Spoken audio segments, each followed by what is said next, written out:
Hi friends, நம்ம வந்து பேச்சுலராக பிரியாணி செஞ்சு சாப்பிட போகிறோம்.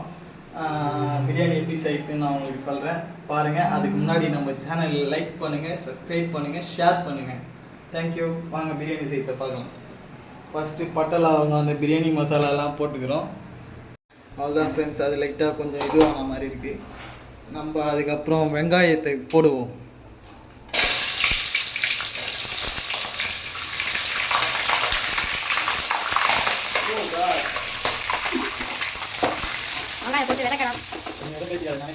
வெங்காயத்தை போட்டு நல்லா வதக்கணும். எப்படி சொல்லிட்டீங்க பாருங்க. வெங்காயத்தை வதக்கினா தான் நல்லா இருக்கும்.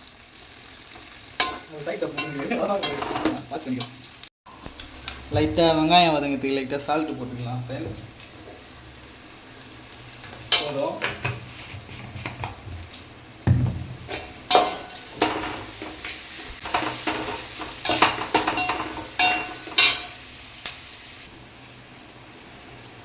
நம்ம புதினா கொஞ்சம் போட்டுக்கலாம்.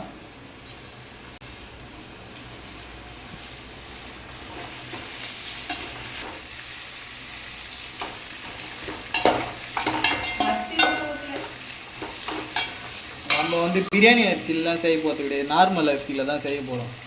ஓகேங்களா? அதனால் நம்ம பிரியாணி அரிசி கொஞ்சம் முன்னாடி ஊற வச்சுக்கலாம். ஓகேங்களா?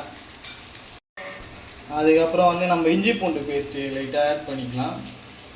லைட்டாக இல்லை, அது நிறைய ஆட் பண்ணோம். அது வந்து கொஞ்சம் தகராறு ஆகி போச்சு. நம்ம கடையில் வாங்கிறது அந்த அளவுக்கு யூஸ் பண்ணாதீங்க, வேஸ்ட்டு தான் இருக்குது. நான் சும்மா இது இங்கே பக்கத்தில் ஏதோ இஞ்சி பூண்டு கிடைக்கலன்னு சொல்லிட்டு அதனால் நான் சும்மா கடையில் வாங்கினது நானே யூஸ் பண்ணிக்கிறேன். சும்மா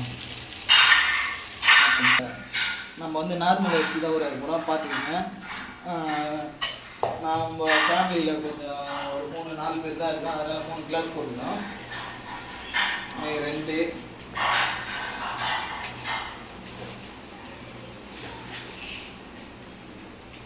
2 3 கிளாஸ் போட்டு எப்படி இங்கே இருந்து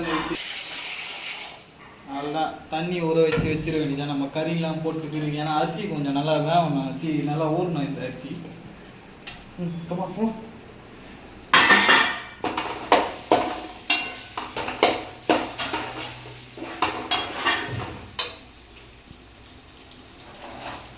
என்ன கோச்சிங்க பிரியாணி.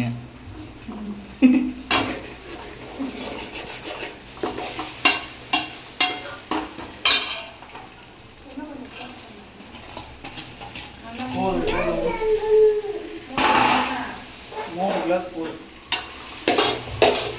அது தக்காளியை போட்டு தட்டிக்க வேண்டியதான் நம்ம ஸ்டைலில்.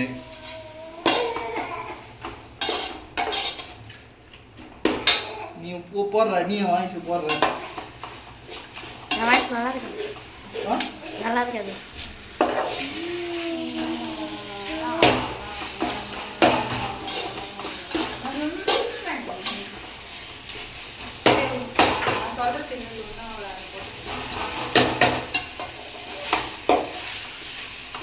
வீடியோ கட் பண்ணா நம்ம இப்போ கறியை அலச போகிறோம். பாருங்க கறி அலசத்தை. வீட்டில் கொஞ்சம் இந்த பெரிய சாமான்லாம் இருக்காதுமா, சில்லறையாக தான் சாமான் இருக்கும். அதெல்லாம் என்ன பண்ணலாம், ஒரு பெரிய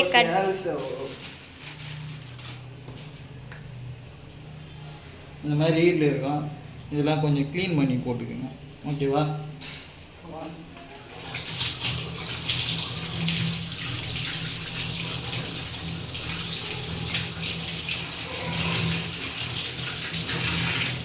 சீனில் சிட்டு கறி அரிசி.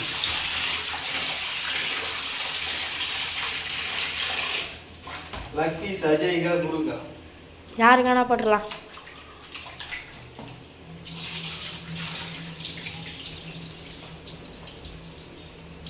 போதும்.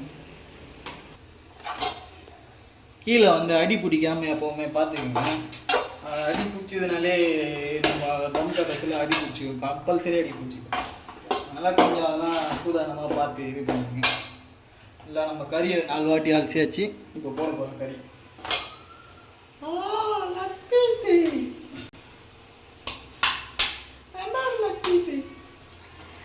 நான் பிரியாணிக்கு வெட்டுற மாதிரி தான் கறியை வெட்டி எடுத்து வந்தேன்.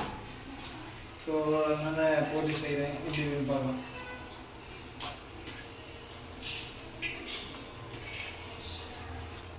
நம்ம இப்போ தண்ணி ஊற்றி தரணும். ஏன்னா அந்த கறி இருக்க தண்ணியை வெளியில் வந்து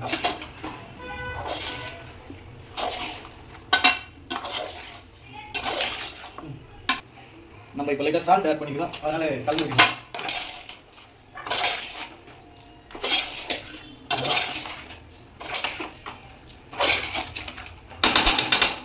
இதுதான் கோலாறு பிரியாணி. நம்ம கறியை போட்டு அப்படியே விட்டுக்கூடாது ரிலாக்ஸாக. இங்கே வந்துட்டு அடி பிடிச்சிடும். அதெல்லாம் கொஞ்சம் நல்லா கிண்டி விட்டா நல்லா ப்ராப்பராக இதே சிக்கன் பிரியாணி, கோலாறு சிக்கன்.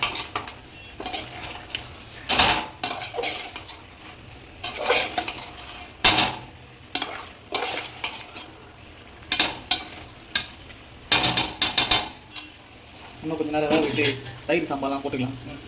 நம்ம எல்லாம் செய்கிற மாதிரிலாம் செய்ய மாட்டோம். தயிர் ஊற்றிக்கிட்டா இந்த 10 ரூபா பாக்கெட் தயிர் ஒன்று வாங்கி ஊற்றிங்க, கரெக்டாக இருக்கும். எலுமிச்செல்லாம் வந்து போட்டேன். அது வந்து காட்ட முடியல. கொஞ்சம் பையன் கேமராமேன் கொஞ்சம் வெளியில் போயிட்டான். அதனால் கொஞ்சம் போட முடியல, காட்ட முடியல. அப்படியே போட்டு கரெக்டாக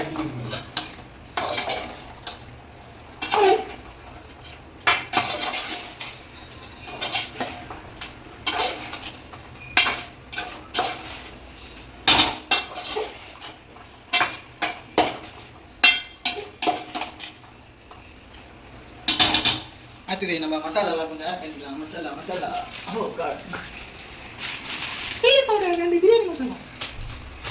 சீனில் சிட்டி செவுத்தில் மூட்டி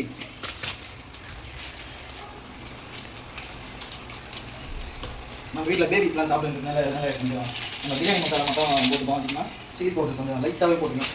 ஏன்னா குட்டி சாப்பிட மாட்டாங்க. அதனால் சில்லி பவுடர் சும்மா லைட்டாக, அவ்வளோ அதிகமாக நான் போட மாட்டேன். பாருங்க, நம்ம வந்து செலவு விட்டுக்கிறேன் வீட்டுக்குள்ள. அதால் கட்டி விட்டு வேண்டியதான்.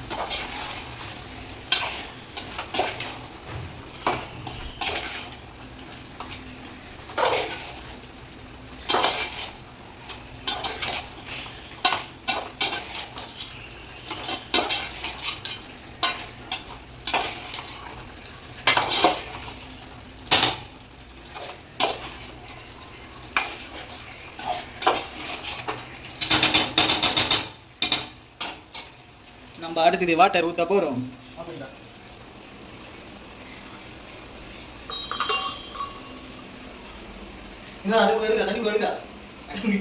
நம்ம தண்ணி ஊற்ற போகிறோம். சொன்ன மாதிரி தான். 1 கிளாஸ் அரிசிக்கு 1.5 கிளாஸ் தண்ணி ஊற்றினா கரெக்டாக இருக்கும். அதுக்கு மேலே ஊற்றாதீங்க. நம்ம பிரியாணி அரிசி மாதிரியே இந்த அரிசி கொஞ்சம் டீல் பண்ணிக்கலாம். ஓகேவா? மொத்தம் 3 கிளாஸ் போட்டோம். 3 கிளாஸுக்கு 3 கிளாஸ் தண்ணி ஊற்றிப்போம் ஃபஸ்ட்டு. 3 கிளாஸ் தண்ணி ஊற்றியாச்சு. அதுக்கப்புறம் 2 கிளாஸுக்கு 1 கிளாஸ் தண்ணி ஊற்றிக்கலாம். வெயிட் பண்ணுங்க.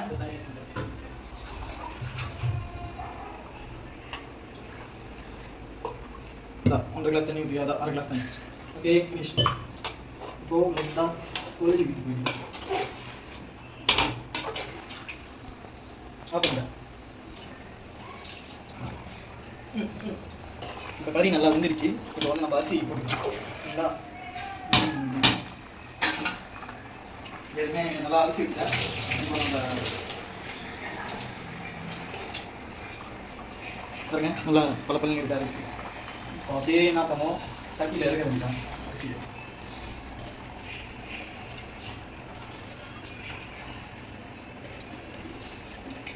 சீனில் வச்சுட்டு அரிசியை கொட்டு. உன் தரமா அளவு கொட்டு. கேமராமேன் போய் பதிவு. சீனில் சிட்டா அரிசியை கொட்டான். சீனில் வச்சுட்டு குழம்பை கொதிக்க விட்டு. குழம்பு கிடையாது, பிரியாணி பிரியாணி குழம்பை கொதிக்க விட்டு. நீயே லாஸ்ட்ல குழம்பு வேண்டியதா? மக்கள் இப்போ தான் நம்புவாங்க. எங்கள் காய்ஸ் வாய் தவறி பிரியாணி குழம்பு வந்துச்சு. ஆனால் இது பிரியாணி குழம்புக்கான இதுங்க. அதில் அரிசியை போட்டாச்சு. இப்போ வந்து நம்ம என்ன பண்ணிடணும்னா, கொஞ்சம் தண்ணி நல்லா ட்ரை ஆகுது, கொஞ்சம் அப்படியே வேணும்னா ஃபீடாக வச்சு பண்ணுங்க. அதெல்லாம் வந்து ஆனால் வந்து ஆள் அடுப்பானே நின்னா ஃபீடாக வச்சு பண்ணிக்கலாம், இல்லை சிம்மில் வச்சு கூட பண்ணிக்கலாம். அரிசி நல்லா தண்ணி ட்ரை ஆன பிறகு பண்ணலாம். இந்த மாதிரி தண்ணி நல்லா ஃபுல்லாக ட்ரை ஆனோடனே நம்ம டம் கட்டிக்க வேண்டியதுதான். டம் கட்டிக்கிறதுக்கு இந்த மாதிரி ஒரு தவா ஒன்று, வேஸ்ட்டு தவா யூஸ் பண்ணிக்கோங்க. ஓகேங்களா? கேமராமேன் கொஞ்சம் அங்கே போயிட்டான். ஜஸ்ட் வெளியே தான் பார்த்துக்கணும், கேமரா பிடிச்சிங்க. ஏய் அதில் இந்தமாரி உட்கார வச்சு மேலே இதை வச்சிட வேண்டியதான். கேப் இல்லாத அளவுக்குன்னா இது கரெக்டாக இருக்குங்க, கேப் இல்லாத அளவுக்கு. ஸோ அதனால் இந்தமாரி வச்சுட்டோம்.